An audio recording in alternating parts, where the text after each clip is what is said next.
was the most influential religious magazine for college students of its time.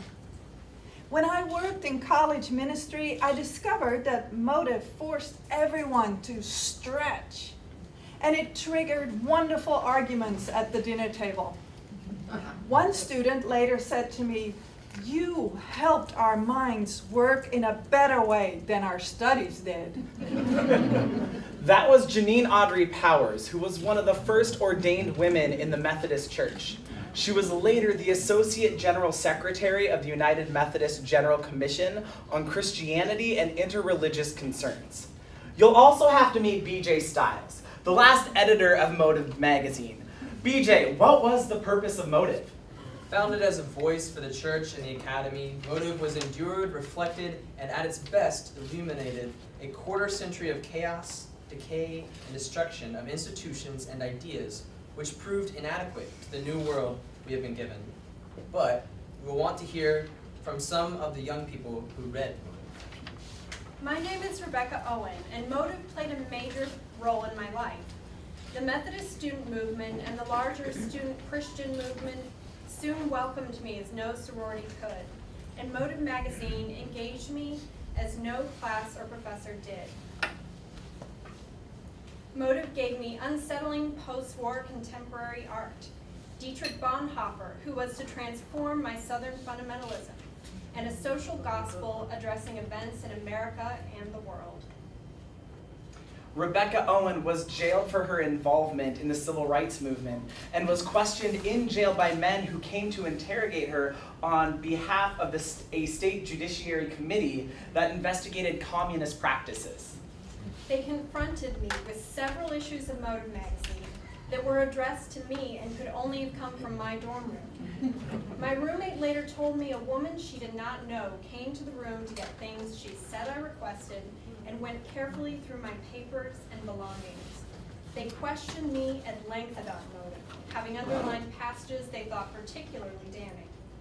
But Elmira, you were on the front lines a lot too. Oh yes, those were heady days, heady times. I was marching from Selma to Montgomery, organizing civil rights action, and meeting James Lawson and Vincent Harding.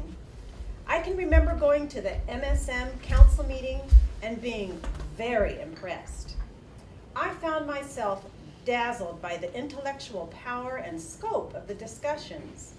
I was struck by the way in which women students led right along with the men students in the council. Ruth Harris of the Board of Missions and Margaret Rigg, art editor of Motive magazine, were clearly the equal of any of the male staff in the room.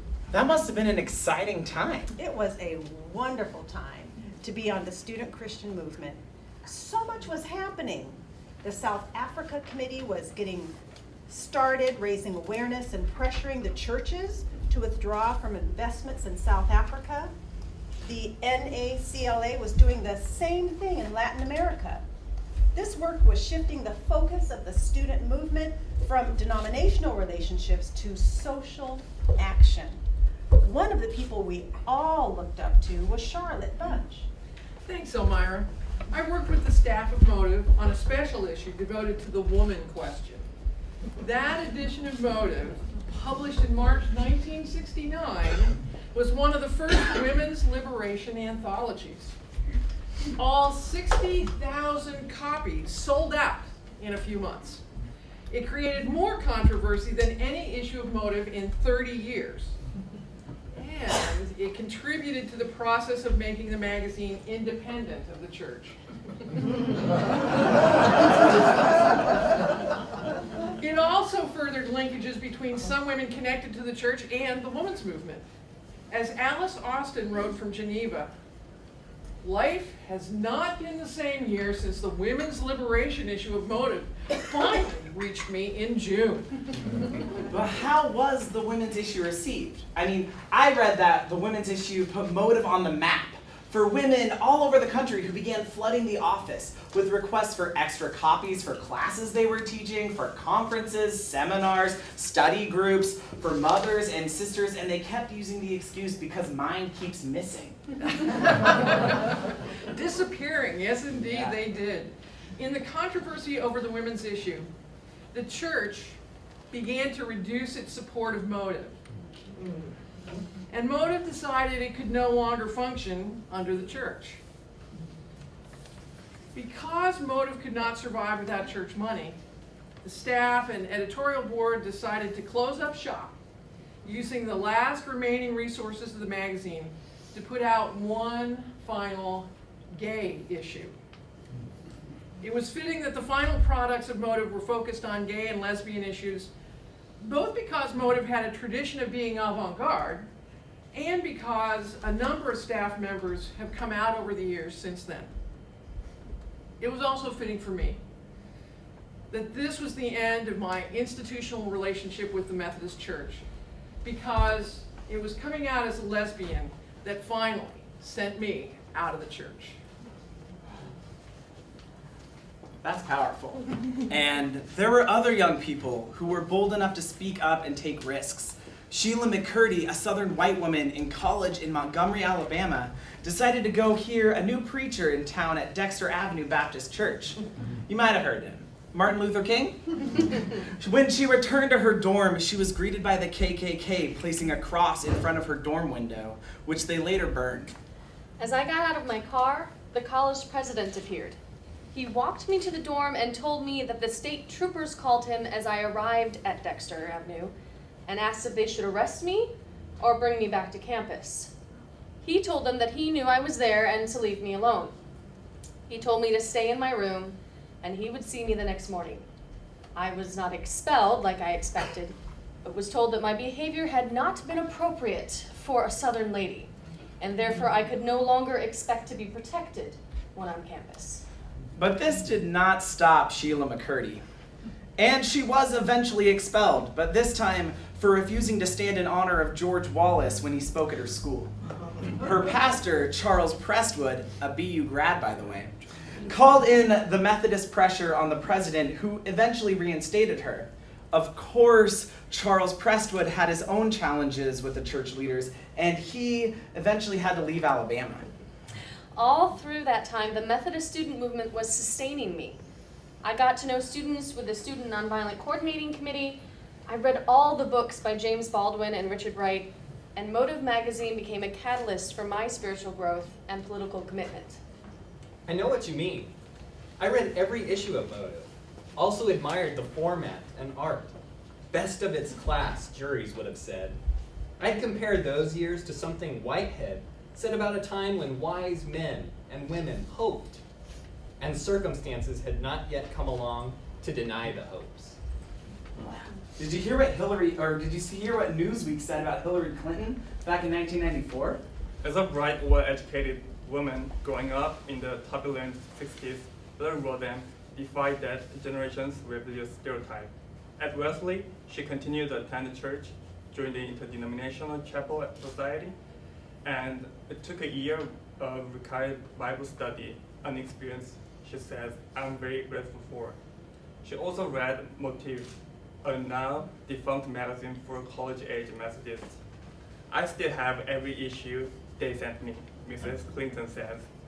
But the issue she remembers best contained an article called Change or Containment.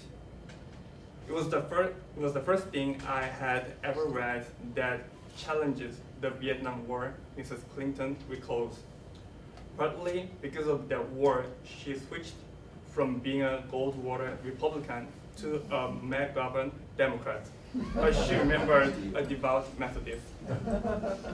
Wow.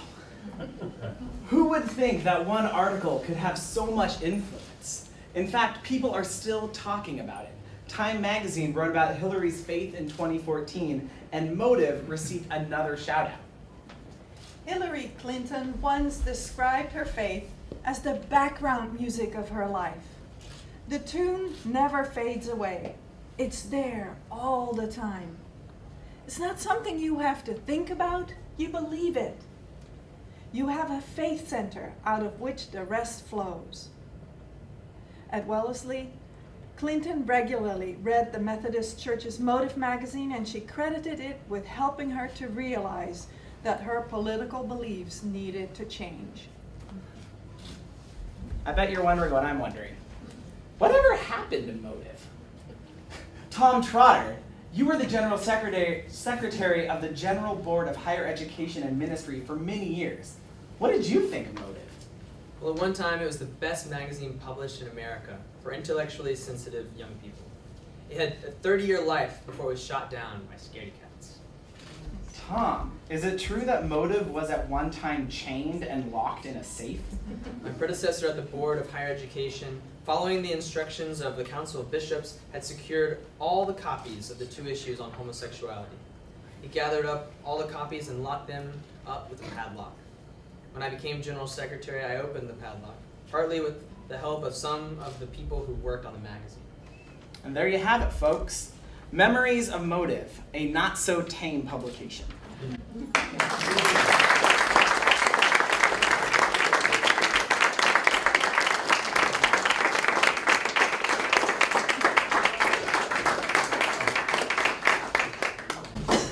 Thank you so much. You folks rock. We live in an era where not all of us agree on anything, and that's good. Our theologies are different, our political views are different, our social perspectives are different. But we can't afford to live in an era when we can't listen to one another and the differences that we share and the passions that we bring as human beings. So let us now turn to motive. I introduce Margaret Rosecliffe. She's the Digital Projects Librarian for the School of Theology Library.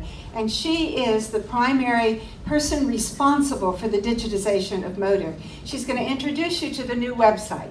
And immediately following, I'll invite the panel to come forward, and Dana Robert will be introducing the panel. Dana Robert is the Truman Collins Professor of Global Christianity and Mission.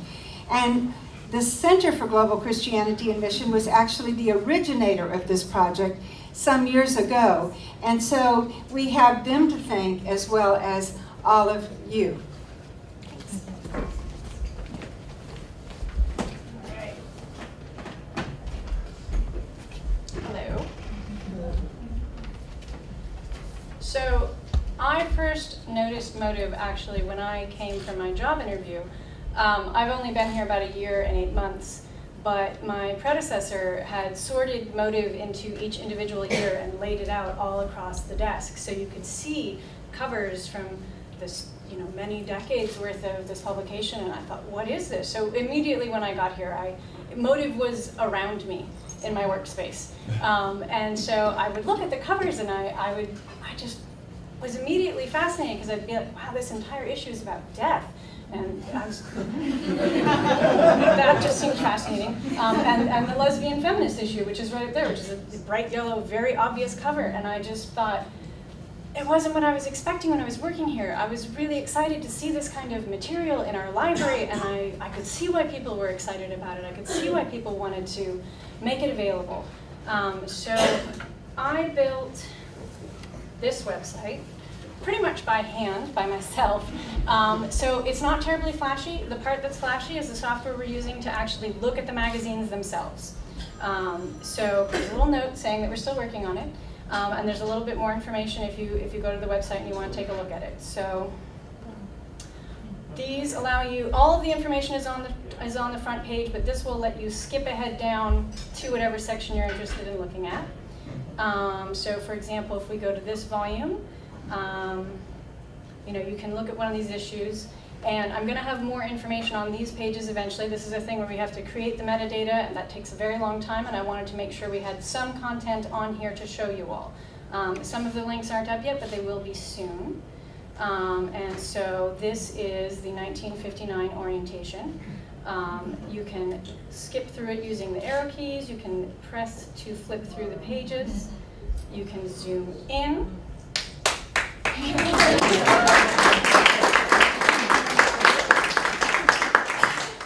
And if you want to search for a particular word, so in this case let's search college because I can see that's on this page. It'll show you every instance of that word. You can skip ahead to wherever it is in the issue that you want to read it. And there's a bunch of different ones here, and as I said, we're working to get them back online. This takes you back to the main page.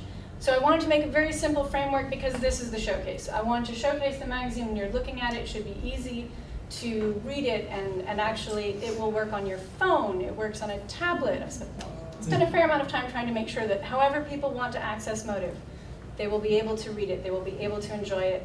This little button lets you share it.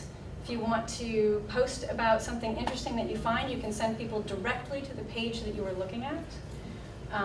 And yeah, I think that's everything I can think of for now. I didn't want to talk about it for too long.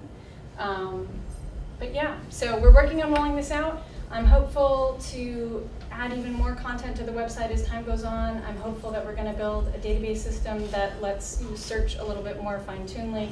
It's a much more complicated system than the framework of a website. So as we roll things out, updates will be on this website, and the URL itself, I should say, is there, sth-rcon.bu.edu/motive/motive.html.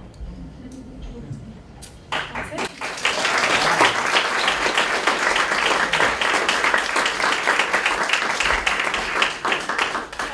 I'd like to thank my student worker who literally scanned every single page that you will see on the website. Marae McGuy, who I brought her on about a year ago, and she scanned every single issue of this magazine, and so far all of the metadata that's been created was created by her.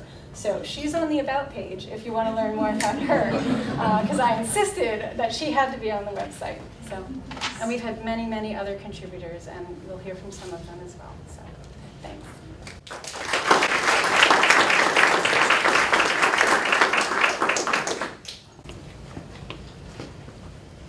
I'd like to invite the panel to please come to the front.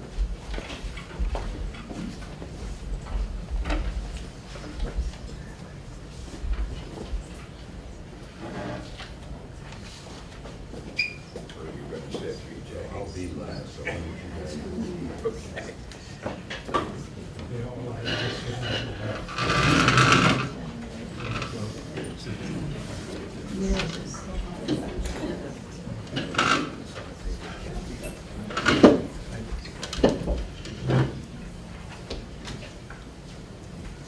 It's my privilege to introduce three remarkable men whose lives have been characterized by the intersection of theology and art and politics and social commentary in such a creative way that most of us cannot even imagine doing ourselves.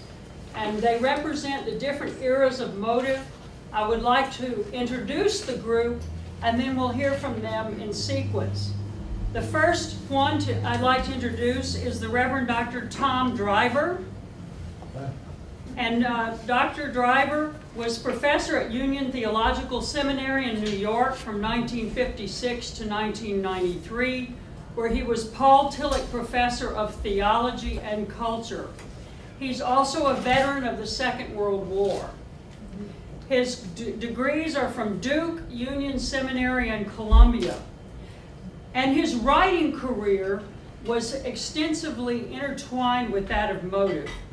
His first published article was published in Motive magazine in 1952, and his final article in Motive was in 1968. He was theater critic for the Christian Century magazine for about 5 years, or 6 years. He had 8 published books on topics related to theater and poetry and theology. Books such as Romantic Quest and Modern Query, A History of the Modern Theater, Christ in a Changing World, Toward an Ethical Christology, and Liberating Rights. He's a member of the Fellowship of Reconciliation and the chair of the Haiti Task Force with Witness for Peace and the Presbyterian Peace Fellowship. He's been married for 63 years to Ann Barstow, and counting, he says. The second speaker will be Dr. Frank Lloyd Dent.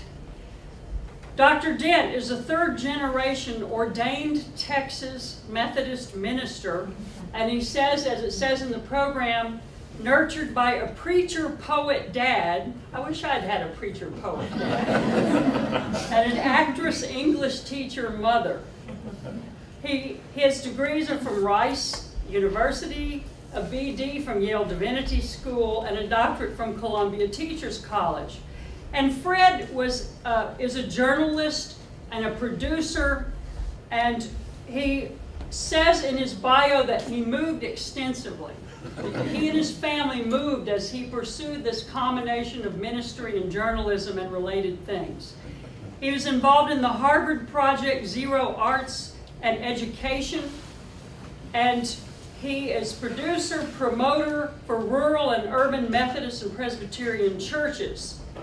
He's produced things for the World Council of Churches, National Young Audiences, Cooper Union, and Rice University, and the 1999 National Council of Churches 50th Anniversary Artistry as Gift and Calling, Arts, Artists, and Creative Ecumenism program series. 3 benchmarks of which he's proud is the editing of Come to Our Senses, a mid-1970s manifesto for arts as a national educational essential, explicating a Project Zero book, lecture demos, and writing the religion and drama entry in the Columbia Encyclopedia of Modern Drama. Third, last but not least, Reverend B.J. Stiles, who's the icon of the motive movement, is where we're concerned. Reverend Stiles grew up in the Methodist Church in a small family farm in Texas in the depth of the Great Depression. And he says that the Methodist Church was his window to a wider world. His degrees are from Texas Wesleyan and the Perkins School of Theology. But like many of the speakers in the Reader's Theater that we just heard, he said his real education came from Motive magazine. He became the youngest staff member of the United Methodist Board of Higher Education, where he was editor of Motive magazine. Though I don't think it was United Methodist, you know. It was just Methodist. Yes. He has served on the staff of the Urban Institute, the Robert Kennedy Memorial, the National Endowment for the Humanities, and the Council on Foundations. At the outset of the HIV/AIDS pandemic, Reverend Stiles was among the earliest advocates addressing stigma and discrimination and was co-founder of the National Leadership Coalition on AIDS and then CEO of the National AIDS Fund.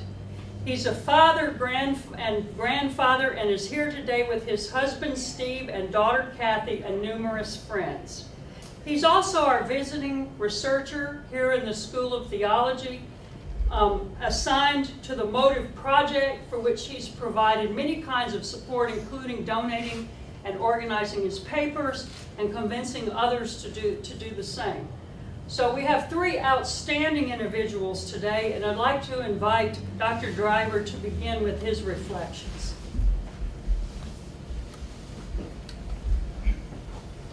Thank you, Dana. I want to make sure that I'm on good terms with this microphone. Some of you may not have good sight lines, so I would like you to have good hearing. Can you hear me? Yes. I see heads nodding. Okay. Yell if it should change. Nothing is more frustrating than to listen to somebody you cannot hear.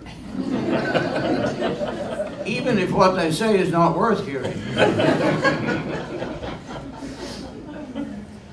Beginning to prepare for this occasion, I pick up the copy of Motive magazine that lies on top of the stack of back issues that I have kept all these years. And here is what I read. The inescapable dramatic situation for us all is that we have no idea what our situation is. We are plunged into an existence fantastic to the point of nightmare. And however hard we rationalize, or however firm our religious faith, however closely we dog the heels of science or wheel among the stars of mysticism, we cannot really make head or tail of it. That was from Motives, Volume 12, Number 6, dated March 1952, a time when ever so many young people of my generation were trying to understand what the Christian faith really means. Many of us were veterans of World War II. We were suspended in a Cold War. We felt ourselves under the shadow of the atom bomb. We were hearing and seeing the first stirrings of the civil rights movement against Jim Crow in a country that was not ready for change. Now, the words I quoted were written by Christopher Fry. The magazine was running an excerpt from his play called A Sleep of Prisoners. The magazine's readers, although not entirely asleep, were known as the silent generation. Dwight Eisenhower, who would be elected president that year, was the very embodiment of hunkering down. It was Motive's mission to keep us awake and attentive. I'm very grateful to B.J. Stiles and all the others here who have brought me back into connection with Motive magazine. It's like coming home. The theology that emanated from the Boston University School of Theology in the first half of the 20th century reached me indirectly as I was growing up in the Southern Methodist Church in the hills of Tennessee. In my congregation and some others, liberal Methodism found a voice right there in the Bible Belt. It was my church pastors and educators who taught me to be critical of my own culture. And this has been, more or less, the substance of my life work. On this occasion, then, I'm giving thanks to two important influences upon my life as a Christian. Boston University's personalist theology on the one hand, and Motive magazine on the other. Earlier this week, I had an email exchange with Ray Hart, former dean of the school, and when I told him that I would be here for this occasion, he replied, "The debt that our generation owes to Motive magazine is incalculable," and so it is. When I made the transition from soldier to college student in the aftermath of World War II, trying to put my world together on a new basis, Motive magazine helped me continue casting a critical eye upon my culture. I pounced upon each issue when it arrived. The quality of the articles was so good that they kept on educating me. When I became a graduate student at Union Seminary, and again at Columbia University, and then on into my days of teaching at Union, until the magazine finally succumbed, as we've just heard, to the political and social conservatism that began to flow over America, including the Methodist Church in the 1970s. To open Motive magazine was to be plunged into a discourse, graphical as well as verbal, that pointed toward both mystery and morality. Espousing a non-dogmatic version of Christian faith. The magazine directed our attention equally to art and to society. For example, that March 1952 issue of the magazine that I happened to pick up led off with 24 pages of articles about the theater, and then devoted another 28 pages, that is to say 10 articles, that dealt with journalism, medicine, politics, education, sex, and interpersonal relations, all from the perspective of a worldly wise Christian faith. The visuals in this issue were mostly, in that particular issue, were mostly black and white photographs of scenes from plays on the stage, since it was a theater issue. There was also a striking pen and ink sketch of a scene from Christopher Fry's play performed in a cathedral, and numerous drawings of various sizes to accompany many of the articles. This was something beyond journalism.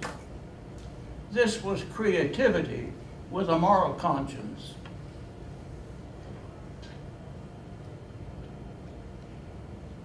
I have no need, I'm quite sure, to remind anyone that we live today in a very, very different world from that of the 1950s. The first 2 decades of Motive's existence, the 40s and 50s, were the heyday of liberal Protestantism in America. Every morning in the New York Times, one could read published accounts of sermons preached the day before in several tall steeple churches in the city, with quotations from the likes of Harry Emerson Fosdick, George Buttrick, Ralph Sockman. That was then. Today you can read the Times for weeks on end without learning that there is a single Protestant north of the Mason-Dixon line. And you can read it a year without discovering that a liberal Protestant has ever existed on the planet. In those days, the theologians Reinhold Niebuhr and Paul Tillich each appeared on covers of Time magazine. All major publishing houses had liberal departments of religion. The country was clearly capitalist, but capitalism had not yet turned into a religion itself, nor aligned itself politically with the conservative elements of American Protestantism, though that did start to happen in the 1950s.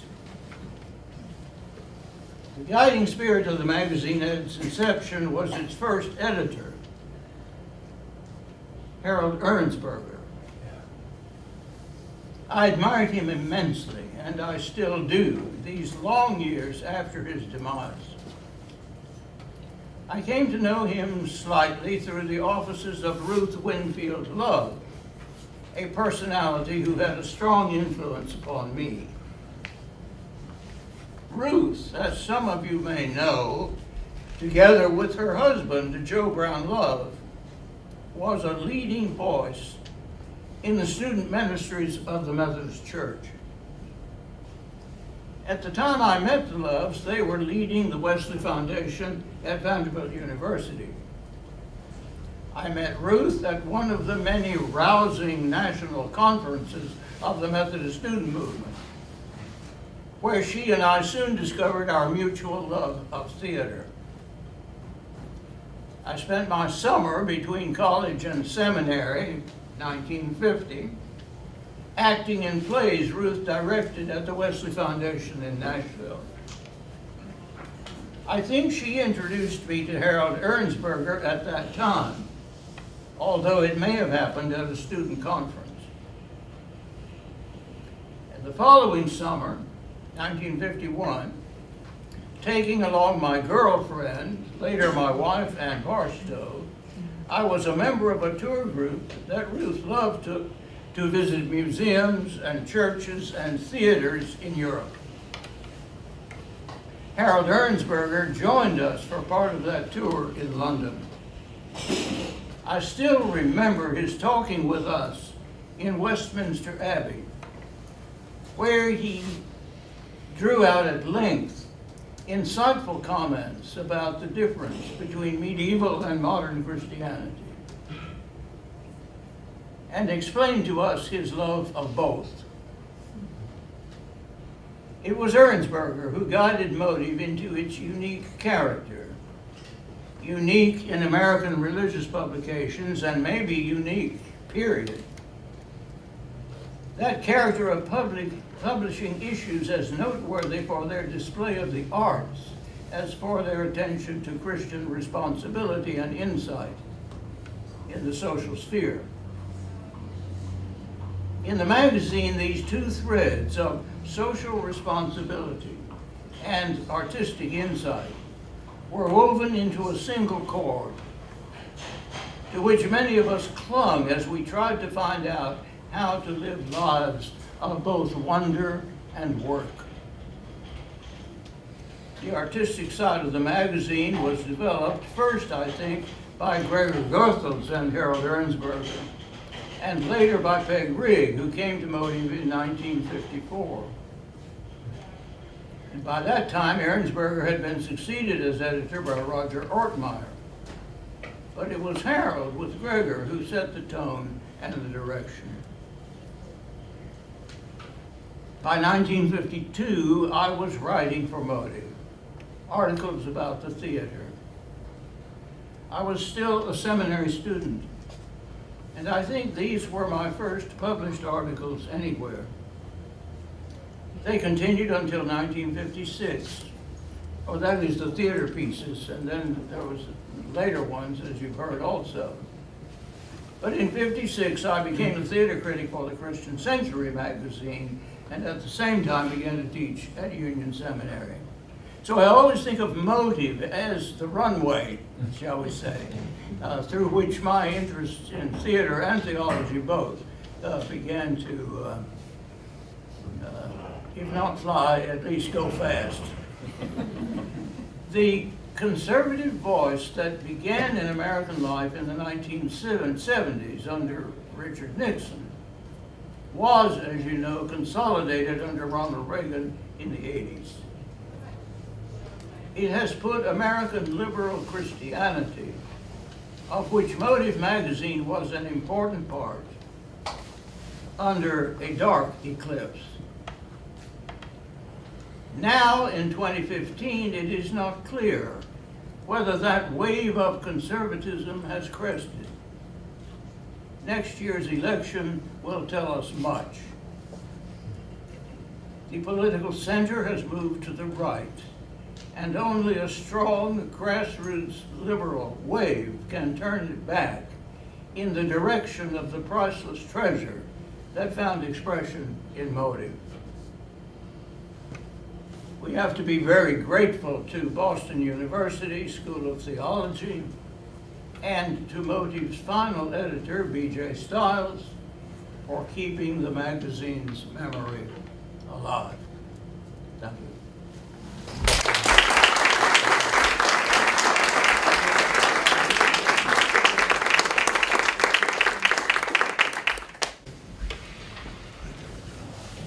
Let me imitate you. Can you hear me back there? Well, I have to plead, I'm not sure I'd say guilty, but at least a commensurate part of the silent generation. I graduated from Rice in 1959, and we were pretty silent. I was also, I think, probably the despair of editors like BJ and teachers and writers like Tom, because I was although Rice was it was Rice Institute, a sort of bastion of positivist, materialist outlook. I, of course, was what they called an academe. They had a nice song, "Academe, Academe, is the world really round?" what my engineering friends would ask. But there was an MSM movement, and I would go occasionally, and I certainly was exposed to motive. My only backup is that really the unusual part of motive to most, even friends I meet now, who couldn't see that the arts that they loved and the church that they were active in could have anything to do with one another. But since my pa was a preacher and a poet, as I have alluded, you managed to decipher all of that stuff I wrote, and my mother was an actress as well as a teacher, to me it was a seamless garment from the very first. I never had any problem with that. And as far as the controversial issues were concerned, we were very much interested in the ecumenical movement. I remember going with them as a youngster to the Second Assembly of the World Council in Evanston. And of course I was in the segregated South, but in Galveston particularly, there were meetings that involved both the black and white churches and particularly the women's movements. So I really, the top part of what motive was in terms of controversy and unusualness was sort of what I would have expected. When I first tried to talk some about this endless, well it isn't endless, but it's 500 pages, this thesis I finally wrote about motive, I talked about it to a class of students, we were fellow students at Teachers College, Columbia, and I finished a presentation, which I hope will be about a tenth as long as this. Russ, maybe you should keep a watch handy and signal me when. My father always said, you know, if you're preaching a sermon, the rule is a joke, 3 points, and a poem. So I keep that in mind, but I'm afraid I've strayed pretty far from that standard. Anyway, when I first presented this in the classroom, at the end of it, they said, well, you know, you talk as if motive was a failure. I mean, any magazine that lasts 30 years cannot be a failure.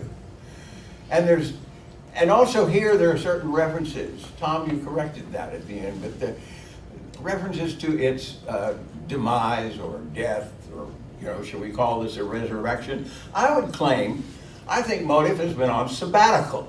And it's now really back, you know.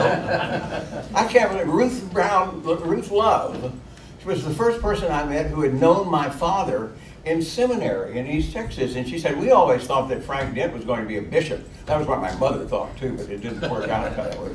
But the memories that these two guys have triggered in me and the connections is what I think motive really is capable of doing still for people who are interested in knowing not just what happened in the consciousness of the 40s and the 50s and the 60s, but also what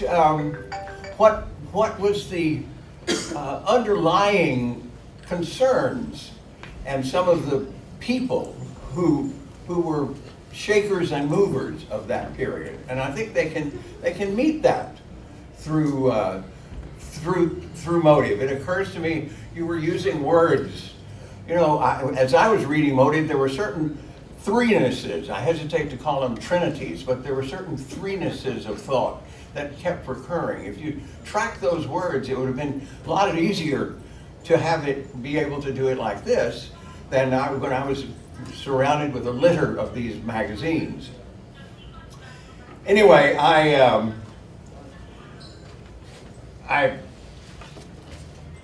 think that the past that I remember about motive, I want to show you at least. This is a throwback to the McCarthy period we all lived through. I mean, I have here in my hand a list of all of the words and parties, but you can see it later if you want to. But I think that my business of being a despair of these guys was just that I didn't put it too much to work at the time in the 40s and the 50s. In the 40s I was barely alive, but in the 50s and 60s, I began to use it for MYF groups. But then I encountered at the World Council of Churches, Joseph Sittler, and I was there as a stringer for the United Press. He gave the most interesting address, and he said, you know, I think if you're interested in religion news writing, you ought to explore the Motive magazine and be a little more attentive to it. I said, well, I know about it. He said, you should really tend to it much more carefully.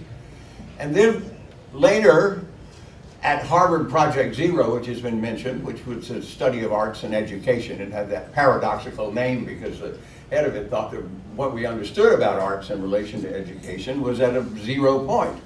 So we had that name, but I was in charge of lecture performances. And I think as a Methodist, I'd always been kind of looking for a method, and I found that in that awkwardly named kind of presentation, but to get an artist to talk about the process and explore the process of their artwork, you could see the creativity and the imagination and the risk at work. And I also had a colleague, Howard Gardner, who has a great name, having focused on intelligences, different kinds of intelligences, not just the analytical, mathematical one. And I kept asking, I asked Howard about a spiritual intelligence, and he's very much in the positivist tradition, and said, well, there's really not any way much to measure that. I've been wrestling with that ever since, and I think in some ways these programs that explore creativity do bring to the forefront understanding of that process in a much more lively way. But I think as far as my memories of Motive from the time, I would have to confess that they're not as strong as they are now. And it's more like a tide that comes in and out. And it was a kind of ebb tide for me, but it's really a full tide now. And I've enjoyed very much and have been tremendously enriched by Motive. I think that there was one quotation when I remember a young man who was talking about Motive, and said, you know, I don't read it very much, but I love to hold it and feel of it. And my friend Russ here, I showed, he said, well, what is this you're working on? I said, well, here, look, here's a copy of Motive magazine. And he took it and looking at the cover, you know, sort of kept turning around. In a way, it was the perfect example of what Motive really represented to people. It was so unusual and so challenging that you sometimes couldn't quite figure at first what it was about. I think that finally, I guess I'd like to say that there are, apart from the dealing with controversy and this Reader's Theater, thank you very much. I have a friend in New York, Betty Thompson, who's a board of global ministries. Some of you may know her. She said, Frank, and of course I was immersed in graduate school at that period in the 60s. She said, Frank, I really think you slept through the 60s. And in many ways, the Reader's Theater reminds me of how much I did sleep through. It really, but recounting again in Motive, it picks it up, and I think the people who will look at it in the future will be able to recover that. But I guess I would finally like to say that Motive kindled what might be called organs of sense of the spirit, rather than just the senses the 5 senses that we kind of measure everything by. I guess I'm still trying to deal with my friend Howard Gardner. First of all, there's maybe 5 of these. Maybe the first thing is that motive had a wonderful capacity, a kind of magical capacity to make you miss the point. You had to go back to it and sort of say, now, what's going on here? You know, so it really made you think in a different way from the way I was really good at in college and even into graduate school, memorizing things, the 5 reasons for the, you know, World War II or whatever. So the second thing is the motif of comradeship. Yeah, the business of being, Ahrensberger was the first one to use that remnant, and then he never was looking for a huge circulation. When they looked for the name of the magazine, they never wanted to be Life or Time or even Motive with a capital M. It might have been called Risk for that. I seem to remember a magazine that my father used to read called, I thought it was Think, but or Study. Students would have never read that, but Motive, you know, as a title, worked like that. And also, but Ahrensberger was saying, you know, there's just a remnant and a sacred remnant. And then BJ, I think, talked about a militant remnant, which we certainly heard from. But anyway, that notion of comradeship, of being, so you're not part of the majority, but you're not part of the silent generation anymore either. The third thing, maybe, there was a constant quest in Motive for a catharsis. I think every single editor, I hope you bear this out, BJ, in some way, but maybe not. I see you as he started out, most of the three editors at first were concerned about the magazine. I think one of BJ's great strengths was he became concerned about the audience and the students. It became a magazine not for the students, but by the students. Anyway, so a quest for, Ahrensberger's term was, representation without realization is hypocrisy, which is a sort of complicated way of saying if you think something and you don't do something about it, you're not really living up to what Motive is about or what you should be doing as a believer, as a Christian. I think then, perhaps finally, I guess I would just say that the subtle and not so subtle attack, or at least resistance, to the definition of a university as a completely secular, positivist, materialist organization without any attention to the spiritual values and the humane dimensions of whatever it is you're studying.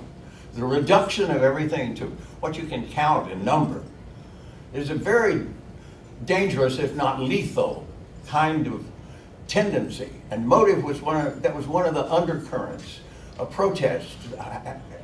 Roger Ortmeyer's comments on the back page that I used to call edilogues were all aimed at questioning what professors were really doing when they were just teaching you numbers and tactics and not talking about what those would mean or the humane values of it. Anyway, I think that Motive finally was in some ways a kind of maybe an Aladdin's ring, a new way of seeing. I worked with a professor, a teacher, Jacques Lecoq, who was a teacher of mime. You probably know him, Tom. One of the 3 great teachers of mime, along with Marceau and Decroux. And he had in the workshops that we presented here, among other places in Boston, he had a neutral mask.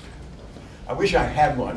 There's one, but I don't have a neutral, but it's a mask you would put on your face, and it had, you know, eyes and the nose and the mouth, but it was essentially expressionless.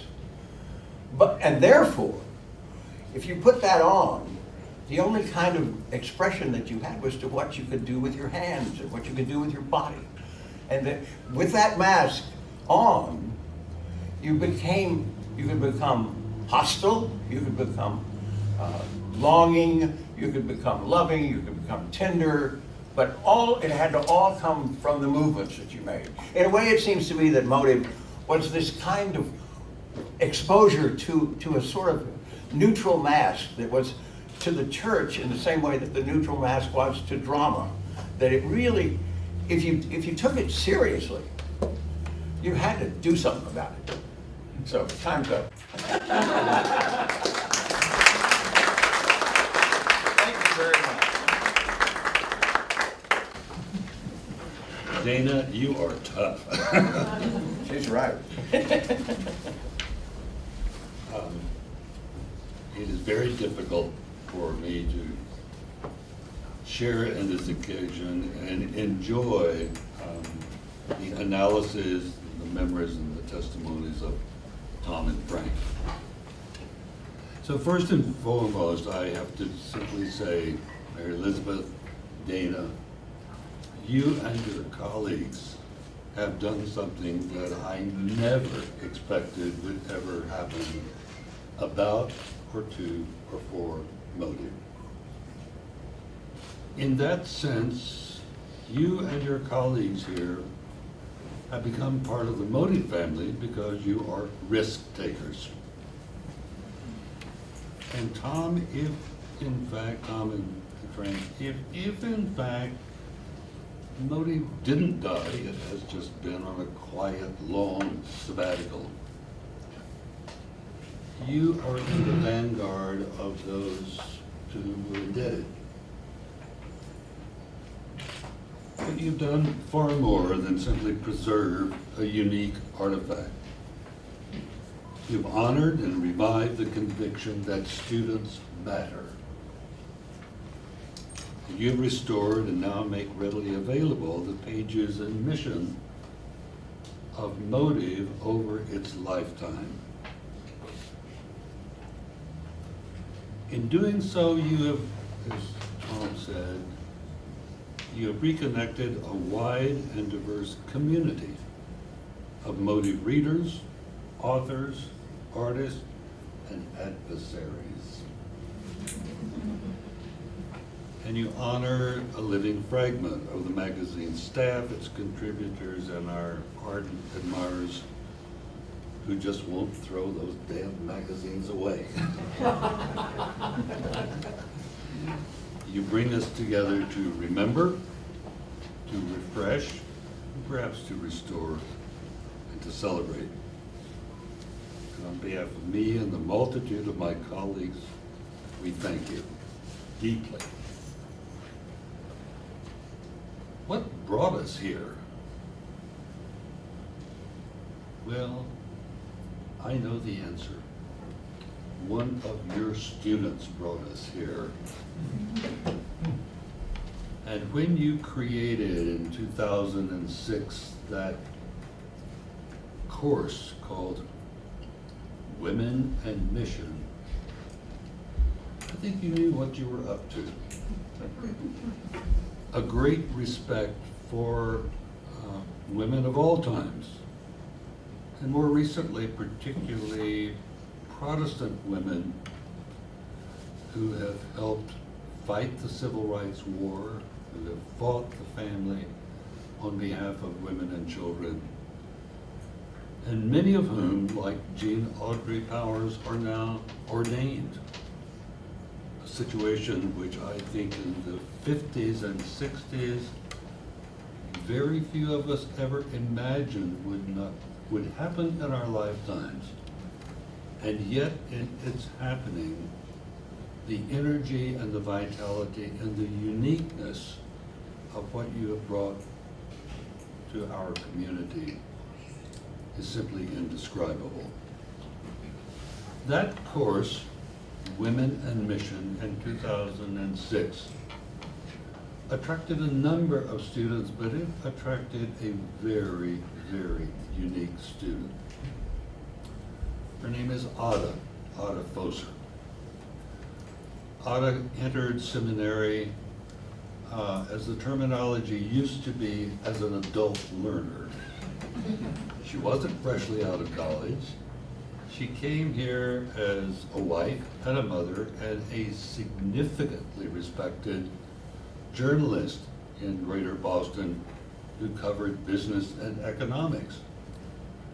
I don't know how you felt about having such a vigorous, disciplined mind as a student and as a reporter. You put on that required reading list journeys that changed, that opened up the world. Stories by and about women, student Christian movements, and social justice. 1955, 1975. And being a serious student and an experienced journalist, Ada was eager to undertake the journey and bring her own passion and skills to it. That book, Journeys That Opened Up the World, didn't just happen. It came into existence because of a very determined woman in the women's division of the Methodist Board of Missions named Ruth Harris. She was referenced earlier. Ruth was a colleague when I, as the youngest staff member ever of the General Board of Higher Education and Ministry, Ruth was one of my colleagues, and I learned so much from her perspective, just about everything, about women, about being an American in a tough foreign culture that created a revolution and threw her and her colleagues out of China. I thought I knew a little bit about being not a revolutionary, but a risk taker, particularly in the context of the Methodist Church. I didn't know anything about what I was talking about. Ruth, in her retirement years with her partner of many years, moved to Pilgrim Place in Claremont. And after Ada had gotten a whiff of what was the real story about women and mission and revolution, she, like many of us, got a little small travel grant and piled in that beat-up Volkswagen and hit the road. Winding up in Claremont with Ruth, and Ada says that when she walked in, she felt that she had helped Ruth accept that the purpose of her work to create this book had happened. Because here in front of her was a current PhD student at a significant university, eager to learn about the past, eager to learn the lessons. Ruth said to Ada, you know, you really haven't done your work. And if you go over there to Florida and meet Peg Rigg, which she did. At this point in her life, Peg was not physically healthy. She had survived a really awful car wreck in England and had come back with tenacity to be an extraordinary human being and teacher at Eckerd College. Ada said it was overwhelming to be there and ask Peg all these questions, not just about motive and art, but where she came from, where her passions were. And she said, I began to notice that every few minutes Peg would say, oh, I don't remember, it's out there in that box in the garage. They took a coffee break, and when she came back, Ada said, could I see the boxes in the garage? And Peg did. She opened the door, and there was so much collection. I think we'd call it clutter. That she began to be concerned because it did not seem to have a future. And she said, I asked Peg, well, Peg, what are you going to do with all of this? And Peg said, not much. After I'm gone, somebody will come in here with a U-Haul and a bulldozer, and it'll all go out there on the garbage heap. Ada excused herself, got on her cell phone, called this person and said, I am looking at an incredible amount of exciting history and creativity, and Peg has not decided what she's going to do with it. I may have been misled, but I can hear this voice saying, I can tell you what you're doing. Tomorrow morning you show up with boxes and a contract with FedEx and you're sending it all to Boston University, and here's my credit card to make it happen. Well, I've been invited to be here for a month and work with Kara and others to go start going through those boxes. Well, what an incredible collection of everything. Not organized. Peg was not exactly the world's best organizer. And then I began to think, okay, BJ, don't get so self-righteous. What's in all those boxes you and Steve have put in public storage? What's in all of those crates you sent to your daughter in Arizona? So I had a little conversation with the librarians and the archivists, and I said, if I gave my stuff to you, would you welcome it? Well, you not only welcomed it, you've framed most of it. And I look forward to seeing it. These are not quick and cheap investments and decisions. Your delight in believing that the magazine meant something. And you heard Tom Trotter, when he became the general secretary of the board, yes. Was there a history of motive? Well, not particularly, but there were volumes that were under lock and key in a cabinet.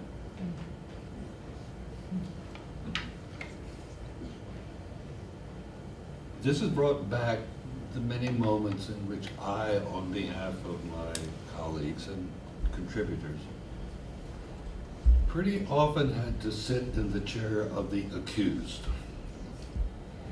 Most often at the annual meeting of the Board of Education. We kind of all schemed before we would go to wherever the meeting was being held about, well, where will we put the discussion about motive? And we'll put it in the earliest morning session when some people don't get up. There was an obligation to hear the criticism, to answer the question. And I learned after one or two of those that the one thing I knew I could count on if I was patient. And people said this and they said that, and implied a lot of things. And a few were like the voice in the Reader's Journal. They found out somebody had come into their home. Somebody had asked questions. Somebody looked at the diaries. Somebody read a few sentences out of McCarthy's investigation of everything. And after this would go on to the point of almost absurdity. We've heard it all. BJ has tried to interpret and explain and hold your hand. What difference does it make? And some bishop, frequently with a southern voice, that would say, well, I don't know about the rest of you folks, but I have 2 children and they are stubborn as can be. They don't like anything I do. And they say to me, but Dad, there's one thing the Methodist Church does you should be proud of. It's called Motive Magazine. I've heard that story with names attached to it so often that I knew then that there is a remnant.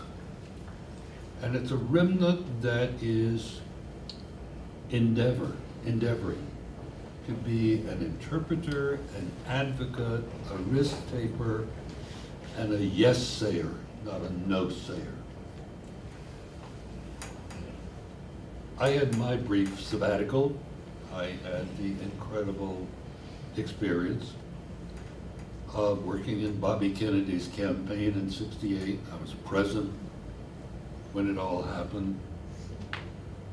We had published a special issue of Motive on death, and it was in the works before the president was killed. I learned that in a magazine, you have the opportunity to respond not as quickly as you might like, but you have an opportunity to say things about the experience that might not only just shed a little bit of light, but might be a ray of hope to your readers. And that's when I realized, when I came back, I didn't fit. I had really done what I could do. And it was up to me to move on. And so I sat down and wrote my letter of resignation and said, I will finish my responsibility as the editor of this volume of the magazine, and I will exit as soon as you find the person you want to bring in as an editor, or as soon as I find a job. And a few months later, that job came about. I moved to Washington to create the Robert F. Kennedy Fellows Program. And my colleagues in Nashville were working very hard to put out my final issue, our final issue. And I was really looking forward to this magazine coming out because we did 3 case studies, one about Ramparts magazine, one about San Francisco State and the student riots, and the third one was the obituary for the University Christian movement. All of which I thought were wonderful examples, if not opportunities, to get a handle on what happened in the 60s. It was finished. And I really felt that I'm leaving with a vision and a statement and an affirmation about what's important. I wasn't prepared for the phone call that said, guess what? The publisher has pulled it from the press and it will never see the light of day. You may hear this as an example of censorship. I read it as testimony to the fear that leaders can have when something they cannot control and about which they no longer have the power to engage in, do the one thing they can do: kill it. And for the first time, I felt, I'm not leaving the church has left me. And I believe that my convictions and my experience and my community has remained with me in every subsequent undertaking I've had. And they have been so rewarding. It is quite an experience to be silenced, and silent without discussion, and to be shut down because a few people cannot stand reading or listening to or dealing with the truth. And I believe from the beginning, Motive, thanks to students, has been endeavoring to hear the truth, speak the truth, and live the truth. That would have been the end of my experience with Motive were it not for you. And were it not for Ada, who as a student found something she wanted to explore and lift up. In conclusion, I'd like Mary Elizabeth and Ada to come forward and join Dana for a moment. Would you come up, please?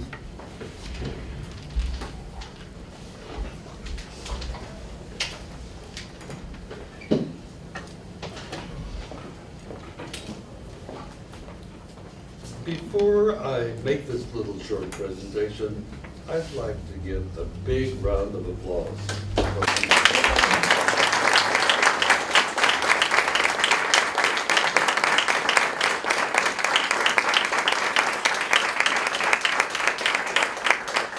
And my gift to you is my final issue of Motive.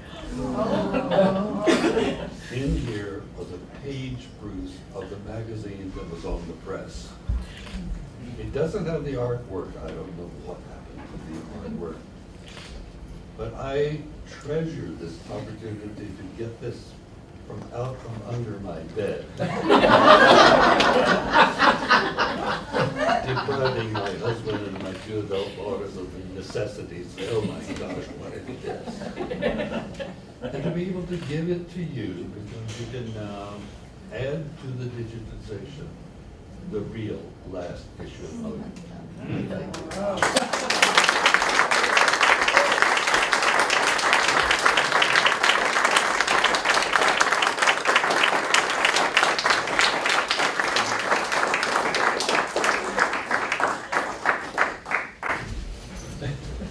Well, I'm speechless. This is so rich and so powerful. I also know we're out of time. And so what I'd like to do is invite those who want to continue conversation with these 3 great leaders to hang around a bit and chat and ask questions, but to recognize that most people or many people need to leave at this point in the day. So thank you all for coming, and it's been a great privilege to be associated with this project and to be here. And Dean Moore, did you want to say anything? Okay, thank you.